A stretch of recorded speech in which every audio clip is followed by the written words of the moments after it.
নতুন রাজ্য সরকারের নির্দেশে মালদার ভারত বাংলাদেশ সীমান্তের উন্মুক্ত স্থানে কাঁটাতারের বেড়া দেওয়ার জন্য অবশেষে জমি অধিগ্রহণের কাজ সম্পূর্ণ করে সোমবার হবিপুর ব্লকের সীমান্তবর্তী এলাকায় তার কাটা দেওয়ার জন্য জমির 214 জন মালিকের হাতে চেক তুলে দেওয়া হলো। সেই সব জমির মালিকদের জমির পরিমাণ অনুযায়ী তাদের সরকারি প্রাপ্য টাকার চেক তুলে দেওয়া হলো।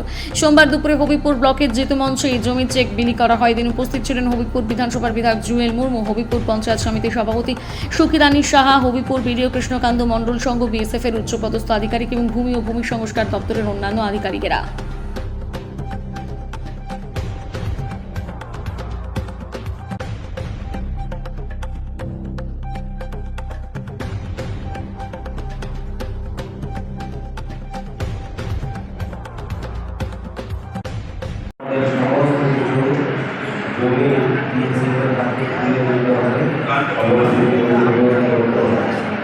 আর তার সাথে সাথে আমাদের যে হবিপুর পঞ্চায়েত সমিতি এবং আমাদের যে হবিপুর ব্লকের বিডিও সাহেব এবং আমাদের হবিপুর ডিএলআরও সাহেব এবং আমাদের জেলা আধিকারিকরা তারা প্রত্যেকে কিন্তু সহযোগিতা আজকে বিএসএফ সহযোগিতায় আমাদের যে আন্তর্জাতিক যে সীমানা যে বর্ডারের যে বাংলাদেশের সঙ্গে আমাদের যে একটা বারবার আমরা গৌরবান্বিত এবং যেভাবে আমাদের অসংখ্য নষ্ট করছে আর তার জন্য বাংলাদেশ থেকে বারবার রোহিঙ্গা আসছে আর তার উদ্যোগ যেন বাংলাদেশ থেকে অনুপ্রবেশকারীরা যেন আসতে পারে আর তার জন্য যে উদ্যোগ দেওয়া হয়েছে এই যে সীমানা যে আমাদের যে বর্ডারে তার ফেরার জন্যে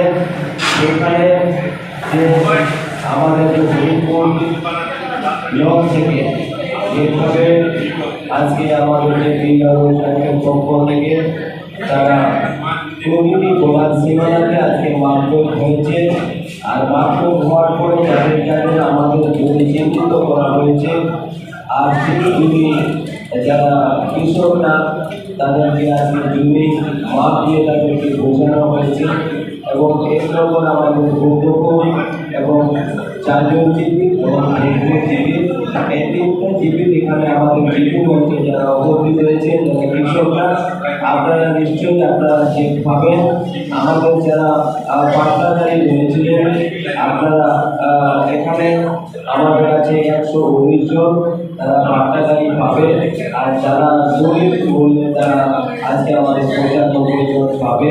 টোটাল আমাদের 214 জন মানুষ আজকে আমরা এই চেক জীবন কীভাবে দিচ্ছেন?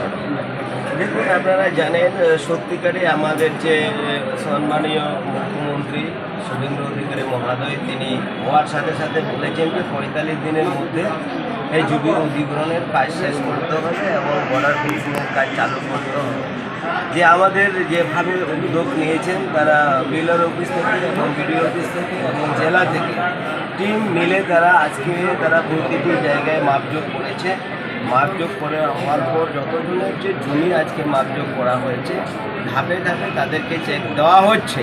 আপনারা জানেন এর আগে কিছু চেক নিয়ে সমস্যা হয়েছিল যে আমাদের যাদের পাট্টাওয়ালাদেরকে চেক দেওয়া হতো না, যে সেখানে বলার পর পাট্টাওয়ালাদের জন্য তাদের চেকও পাবে।